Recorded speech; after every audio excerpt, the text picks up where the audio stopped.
I know earlier in the show we talked about not relying on shortcuts because every shortcut has a hidden cost. Yeah. Let's dive into that a little bit. I think because this is the day and age of hacking the system and taking this shortcut in 80-20 or whatever it is that people use to justify taking shortcuts. And what I see as someone who's been in business doing the same thing essentially for 12 years, what I see, it's really tempting to take those shortcuts because you see people taking them and you're like, wow, this person did this in 2 years. It's taken me 12 years to get there. But then in like 3-4 years, they're not doing anything. Right. And you're creeping up on them and then you just sail past them and they're stuck because they didn't build any foundation. Where have you seen these hidden costs and shortcuts? Like, how do I know if I have to do things without shortcuts, or is it just always going to be that way? I mean, I just think it's like so one of the reasons why I got inspired, originally why I wanted to write this book, was because I was traveling a lot. And I would always pick up books at the airport, and they never got me. A lot of them were so anti what I saw in my life, meaning like work less, get paid more. Yeah. Here's a secret to success. And they never really talked about just like rolling up your sleeves, working hard, but not for a month, not for a year, but for years. And that's what I wanted to originally write about. And then it kind of transformed into kind of like when Ava got sick, it kind of transformed a little bit.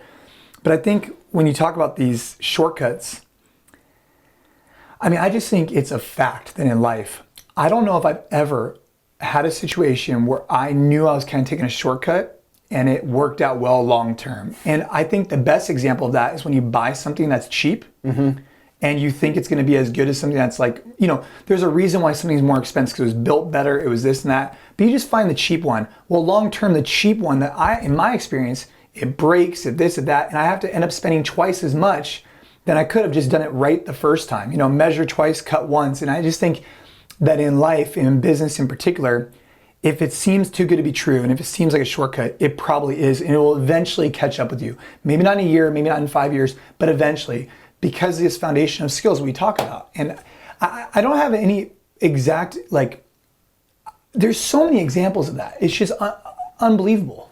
I think to take that example of purchasing something, I either get the cheapest thing that will do the job, or I get the usually most expensive, highest quality, most badass one. Yeah. So it's like computer that I use every day for work, expensive, kitted out, fully loaded.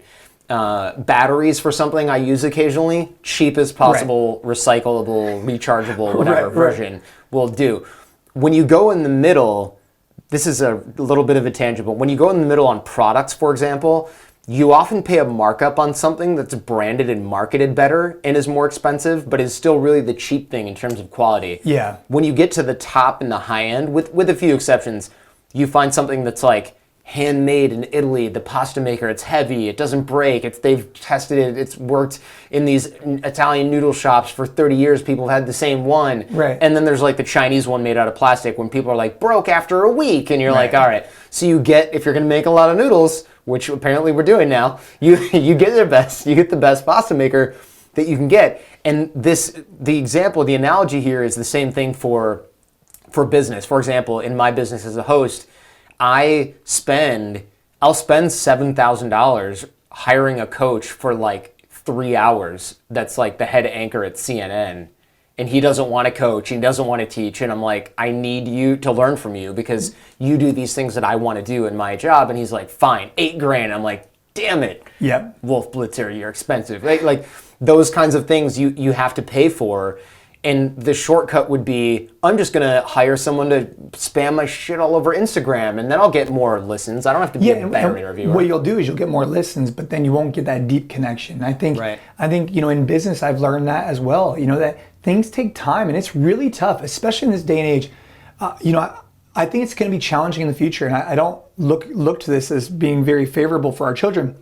That social media has really skewed people's perspective because they think that things happen instantaneously, and everybody wants this instant gratification. It's really tough because whether you're trying to compete in a sport or build a business or develop a relationship, right? Things take time, you know, and I don't think that that's a very alluring thing, but it does. It's not. It's not alluring at all. It sucks to think that everything takes a long time. But what I'd also say to someone, if they're not reaching where they want to go right now, that's okay. Because at least if they're making a little bit of strides every day, that in itself is a huge win. And I think they should stop being so hard on themselves to try and be like somebody else and just recognize that they're making small improvements in whatever they're doing. And that's a huge win.